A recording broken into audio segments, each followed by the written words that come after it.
2025년 올해의 절반인 26주차 7월 11일 금요일입니다. 암송 구절을 함께 읽으시겠습니다. 마가복음 11장 24절입니다. 무엇이든지 기도하고 구하는 것을 받은 줄로 믿으라. 그리하면 너에게 그대로 되리라. 다시 암송 구절을 읽으시겠습니다.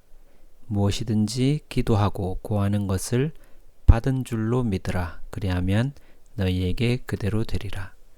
오늘의 묵상 본문을 함께 읽으시겠습니다.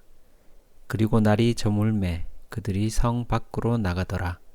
그들이 아침에 지나갈 때에 무화과 나무가 뿌리째 마른 것을 보고 베드로가 생각이 나서 여짜오되 랍비여 보소서 저주하신 무화과 나무가 말랐나이다. 예수께서 그들에게 대답하여 이르시되 하나님을 믿으라. 내가 진실로 진실로 너희에게 이르노니 누구든지 이 산더러 들리어 바다에 던져지라 하며 그 말하는 것이 이루어질 줄 믿고 마음에 의심하지 아니하면 그대로 되니라. 그러므로 내가 너희에게 말하노니 무엇이든지 기도하고 구하는 것은 받은 줄로 믿으라. 그리하면 너희에게 그대로 되리라. 서서 기도할 때에 아무에게나 혐의가 있거든 용서하라. 그리하여야 하늘에 계신 너희 아버지께서도 너희 허물을 사하여 주시리라 하시니라. 우리말 성경으로도 다시 한번 읽으시겠습니다. 밤이 되자 예수 일행은 다시 예루살렘 성 밖으로 나가셨다. 다음 날 이른 아침 예수 일행은 길을 지나다가 어제 그 무화과 나무가 뿌리째 말라 있는 것을 보았다. 그러자 베드로가 어제의 일을 기억해내고는 말했다. 보십시오 선생님, 선생님께서 저주하신 저 무화과 나무가 바싹 말라버렸습니다. 예수께서 대답하셨다. 하나님을 믿어라. 내가 진정으로 너희에게 말한다. 만일 너희가 이 산더러 저 바다로 빠져라 하고 말하면서 마음에 한 점 의심도 품지 않고 그렇게 될 것이라고 믿으면 정말로 그대로 이루어질 것이다. 내 말을 잘 새겨들어라. 너희가 기도하고 구하는 것은 이미 받은 줄로 믿어라. 그러면 정말로 그대로 이루어질 것이다. 그러나 기도할 때 어떤 사람과 서로 등진 일이 생각나거든 먼저 그를 용서하여라. 그래야만 하나님 하늘에 계신 너희 아버지께서도 너희 죄를 용서해 주실 것이다. 오늘 본문 말씀을 통하여 하나님께서는 당신에게 어떤 말씀을 들려주시나요? 특별히 마음에 와닿는 단어나 구절이 있습니까? 오늘 본문은 예수님께서 제자들에게 믿음, 기도, 그리고 용서를 가르치시는 장면입니다. 예수님께서 무화과 나무를 저주하셨고 뿌리째 말랐습니다. 이 기적을 통해서 예수님께서 영적인 원리를 가르쳐 주십니다. 오늘 본문 19절과 20절입니다.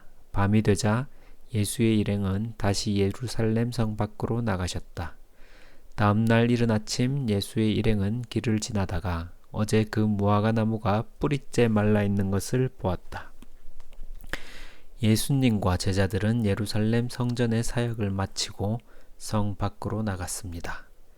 다음 날 아침 예수님께서 저주하신 무화과 나무가 바싹 말라 있는 것을 보게 됩니다. 온통 잎사귀뿐이고 말라있는 무화과 나무를 저주하셨습니다. 예수님께서 종종 기적을 베푸실 때 그 의미를 보여주시기 위해서 기적을 사용하셨습니다. 열매 맺지 못하는 것은 겉으로 보여주는 속이 비어있는 신앙을 이야기합니다. 외적으로는 얼마든지 경건해 보일 수 있으나 속이 차있지 않은 모습입니다. 속은 비어있는데 껍데기만 있는 것입니다. 세상 생활을 하면 속은 중요하지 않고 겉으로 드러나는 것이 중요할 때가 있습니다. 실제로 사회생활에서는 그런 기술도 중요하게 작용을 합니다. 내가 무언가를 얻기 위해서 상대에게 잘하는 것도 생존을 위해서 필요할 때도 있습니다. 그러나 예수님께서는 속 사람을 보십니다. 예수님에게서 공생의 기간 동안 말씀하신 것을 보면 가끔 동문서답을 하신 것 같을 때가 있습니다. 우물가의 여인에게 물을 달라고 하시고는 영원히 목마르지 않는 물에 대해서 말씀하십니다. 예수님은 말씀하실 때 그 사람의 영에 직접 말씀을 하십니다. 예수님께서는 이 기적으로 영적인 가르침을 주십니다. 오늘 본문 21절에서 23절입니다. 그러자 베드로가 어제의 일을 기억해내고는 말했다. 보십시오, 선생님. 선생님께서 저주하신 저 무화과 나무가 바싹 말라버렸습니다. 예수님께서 대답하셨다. 하나님을 믿어라. 내가 진정으로 너희에게 말한다. 만일 너희가 이 산더러 저 바다로 빠져라 하고 말하면서 마음에 한 점 의심도 품지 않고 그렇게 될 것이라고 믿으면 정말로 그대로 이루어질 것이다. 예수님께서는 왜 무화과 나무가 바싹 마르게 되었는지는 길게 설명하시지 않습니다. 바로 믿음에 관해서 말씀을 주십니다. 믿음 없는 신앙생활은 열매를 맺지 못하는 나무와 같기 때문입니다. 그런 신앙생활은 죽어 있는 것과 같습니다. 하나님께서는 믿음으로 기적과 같은 삶을 살길 원하십니다. 하나님께서 보호를 해주시고 인도를 해주신다면 지금 어떤 상황이든지 하나님을 믿고 그 상황을 극복할 수 있기 때문입니다. 예수님을 따라다닌다면서도 예수님께서 하나님의 아들이시라는 믿음이 없다면 그저 생명 없는 지식만 가득 찰 수도 있습니다. 믿음 자체는 눈에 보이지 않습니다. 그러나 그 열매는 눈으로 보입니다. 오늘 본문 말씀은 당신과 당신의 삶에 어떤 의미가 있습니까? 이 말씀을 어떻게 당신의 삶에 적용할 수가 있을까요?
24절과 25절을 읽으시겠습니다.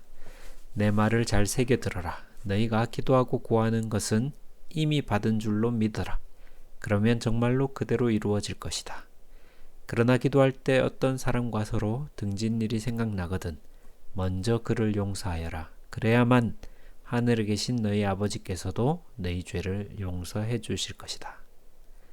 기도는 믿음을 가지고 하는 것입니다. 믿음이라는 것은 하나님께서 주시는 것을 받는 통로입니다. 뿌리에서 영양분을 열매로 가지고 오는 것은 믿음으로 하는 것입니다. 믿음이 없이 기도하는 것은 물기도, 영양분도 없는 마른 사막과 같은 땅에 뿌리를 내리는 것과 같습니다. 예수님께서 믿음을 말씀하시고 바로 용서에 관해서 말씀하십니다. 누군가를 미워하고 원망한다면 주님께서 주시는 영양분을 받는데 방해가 됩니다. 누군가를 미워하면 엄청난 심리적, 영적 에너지를 쓰게 됩니다. 하나님께서는 그분이 가지고 계신 모든 것을 주시길 원하십니다. 그리고 주님께서 주시는 영양분이 온전히 열매 맺는 것에 쓰이기를 원하십니다. 이제 당신의 생각을 기도로 적어 보십시오. 당신의 기도는 감사와 찬양일 수도 있고 마음의 고백 혹 하나님의 도움을 구하는 기도일 수도 있습니다. 자유롭게 기록하시되 잠시 시간을 갖고 주신 말씀에 대하여 하나님께 응답하는 기도를 적어 봅시다.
믿지 않는 가족들, 질병으로 고통받는 가족들을 위하여 기도합니다. 우리 가족 중에 아직 예수님을 만나지 못하고 믿지 못하는 이를 불쌍히 여기시고 그를 구원하여 주시옵소서. 그 불을 향한 복음의 통로를 열어주시고 주님의 능력으로 그를 만나 주소서. 그를 속이고 진리를 보지 못하게 하는 악한 영들의 역사를 묶어주시고 성령의 진리의 빛을 그에게 비춰주소서. 우리 가족 중에 육체적, 정신적, 마음의 질병으로 고통받는 이를 위하여 기도합니다.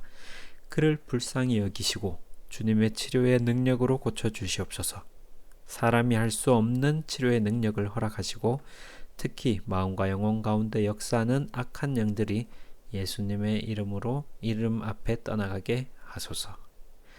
하나님, 저희가 신앙생활을 하면 할수록 더 많은 열매를 맺을 수 있도록 도와주십시오. 입술에서 열매 맺는 말이 나오게 하시고 마른 잎사귀가 아니라 주님께서 주시는 풍성한 사랑과 섬김이 삶을 통해서 드러나게 하여 주십시오. 억지로 나의 힘으로 선한 것을 하려고 할 때는 오히려 상처를 줄 때도 있지만 주님께서 주시는 풍성한 생명을 받는다면 우리의 힘이 아니라 주님께서 주시는 힘으로 그 생명이 넘쳐날 줄 압니다. 주님 믿지 않는 가족, 이 혹은 질병으로 고통으로 받는 가족들을 위해서 기도합니다. 혹시 고국에 계신 부모님이나 형제 가운데 믿음이 없는 분이 있다면 주님께서 직접 찾아가 주셔서 살아계신 주님을 믿는 역사가 일어나도록 하여 주십시오. 질병을 앓고 있는 가족이 있다면 치유에 하나님께서 직접 만지셔서 병에서 낫는 경험을 하도록 도와주십시오. 오늘 하루 가운데 예수님으로 인해 열매 맺는 삶을 살도록 하여 주십시오. 예수님 이름으로 기도합니다. 아멘.